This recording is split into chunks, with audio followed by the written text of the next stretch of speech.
Bismillahirrahmanirrahim. Assalamualaikum warahmatullahi wabarakatuh. Perkenalkan, nama saya Nanda Randika Putra dengan NIM 1930101103. Saya berasal dari kelas PAIJ semester 3. Di sini saya membuat video dengan mengenai tugas kuliah saya dengan mata kuliah manajemen kelas, terutama yang terhormat kepada Ibunda Romi Memori SAG MPD sebagai dosen pengampu dalam mata kuliah kali ini. Assalamualaikum warahmatullahi wabarakatuh. Waalaikumsalam warahmatullahi wabarakatuh. Bagaimana kabarnya anak Ustaz sekalian? Baik. Baik. Alhamdulillah. Puji syukur kita ucapkan kepada Allah Subhanahu wa taala yang mana pada kesempatan kali ini dalam agenda proses pembelajaran dalam kelas ini kita ucapkan terima kasih banyak kepada rekan-rekan semua telah hadir dalam proses kali ini. Tidak lupa pula kita kirimkan selawat buat baginda Rasulullah Sallallahu Alaihi Wasallam. Allahumma sholli ala Sayyidina Muhammad wa ala ali Muhammad. Nah, baik, pada kesempatan kali ini Ustadz akan mencoba membahas mengenai ilmu tajwid. Nah, di sini rekan-rekan semua atau anak-anak Ustadz sudah pernah mendengar tentang ilmu tajwid? Yang sudah angkat tangan? Nah, sudah. Jadi di sini Ustadz akan mengulangi atau akan memberikan pemahaman terhadap anak-anak Ustadz. Nah, di sini Ustadz berikan sedikit penegasan dalam Ustadz memberikan menjelaskan materi di depan. Mohon anak-anak Ustadz untuk memperhatikan agar dalam proses pembelajaran tidak ada yang nantinya terjadinya kegagalan atau tidak paham sama sekali. Nah, baiklah. Pertama, kita akan mengetahui apa itu tajwid. Nah, ini kita akan belajar tajwid. Dalam segi bahasa, tajwid berarti memperindah sesuatu. Nah, jadi tajwid itu memperindah sesuatu. Nah, jadi tajwid berasal dari bahasa Arab, yaitu jauh wadah, yujau widu,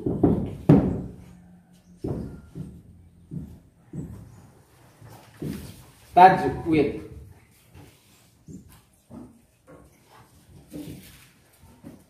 Nah, jadi dalam segi bahasa tajwid artinya apa tadi? Memperindah sesuatu. Memperindah Sesuatu.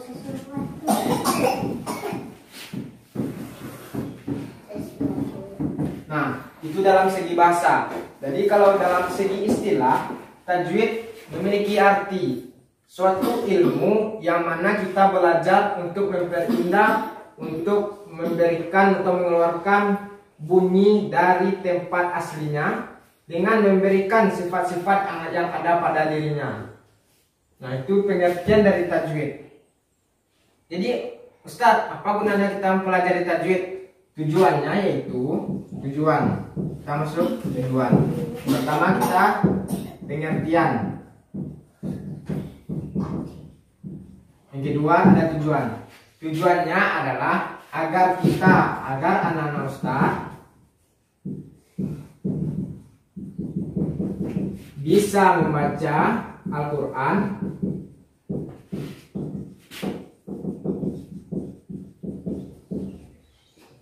dengan fasih dan benar sesuai dengan ajaran Nabi Muhammad Sallallahu Alaihi Wasallam. Nah, jadi apa tujuannya? Agar kita bisa membaca Al-Quran dengan fasih dan benar sesuai dengan ajaran yang telah diajarkan oleh Nabi Muhammad Sallallahu Alaihi Wasallam. Nah, itu tujuannya.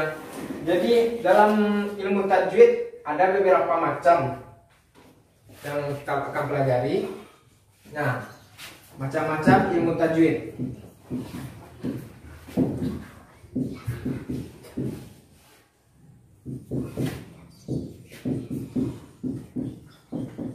Nah, yang pertama kita akan lanjutkan di sebelah sini. Yang pertama macam-macamnya adalah ikhfa. Jadi dari macam-macam ilmu tajwid ini, yang pertama ada ikhfa. Ikhfa berjumlah hurufnya ada 15. Yang pertama ta, ha, jim, dal, za, zai, shin, shin, shad, dot, to, do, fa, kof, ka. Nah, itu 15. Jadi cara membacanya dileburkan atau didengungkan.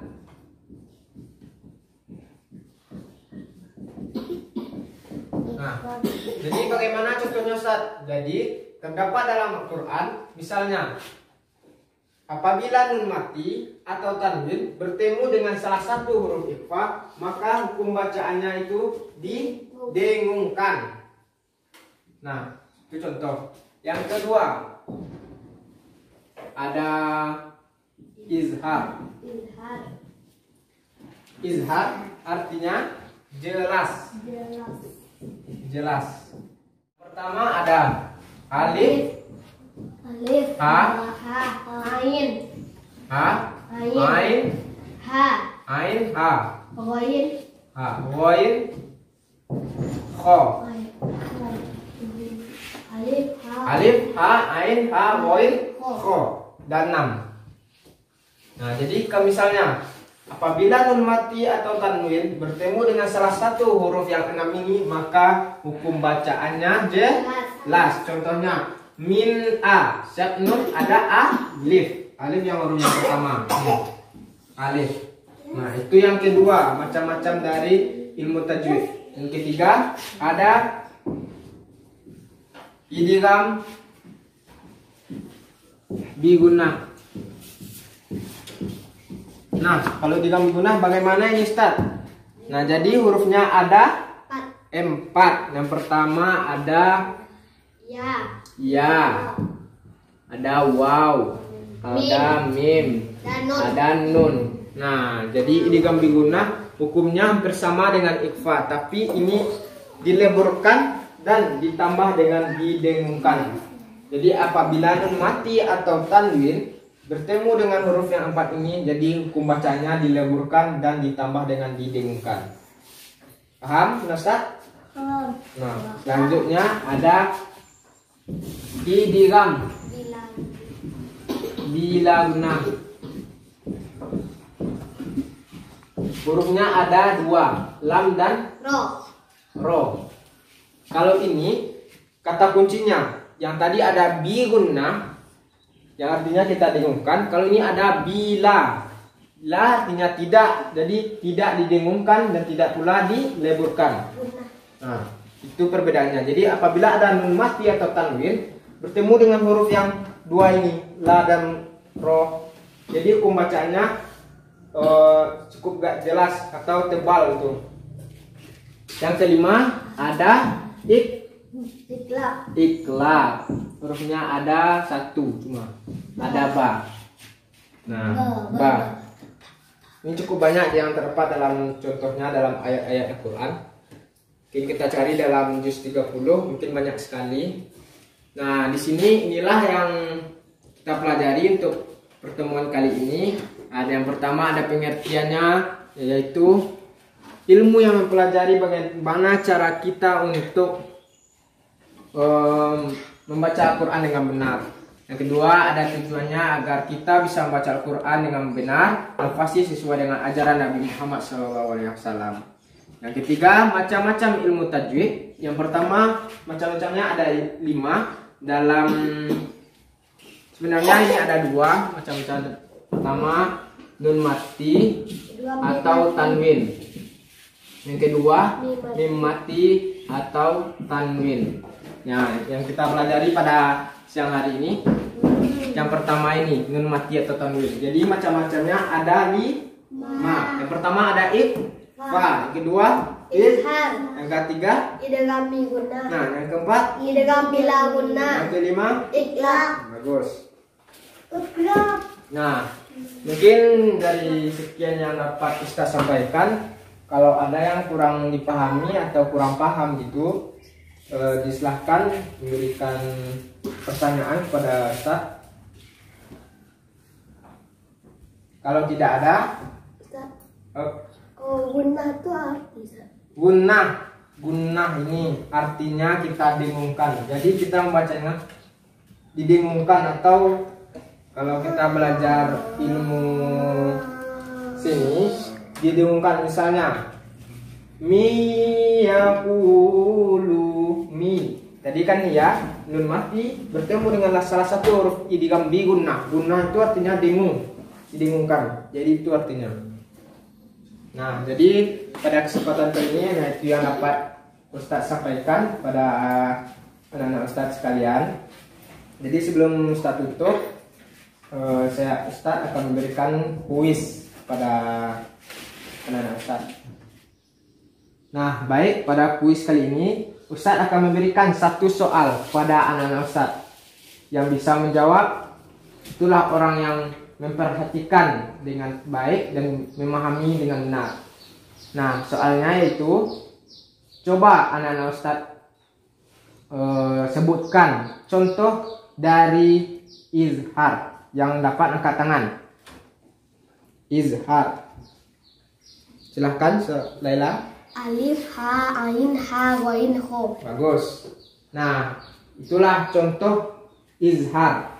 Contoh huruf dari izhar. Nah, jadi pesan dari Ustadz atau kesimpulan dari materi kita pada siang hari ini adalah, jadi kita sebagai umat muslim atau umat Islam, kita harus bisa membaca Al-Quran dengan baik, dengan benar, sesuai dengan ajaran Nabi Muhammad. Bagus. Sallallahu alaihi wasallam. Jadi kita tidak ada lagi yang membaca Al-Quran yang tertele-tele itu, atau yang masih tidak tahu panjang pendek atau dengung yang mana gunnah atau tidak gunnah. Itu kesimpulan dari Ustaz. Nah, dari sekian materi yang Ustaz sampaikan, kita tutup dengan Assalamualaikum warahmatullahi wabarakatuh. Waalaikumsalam.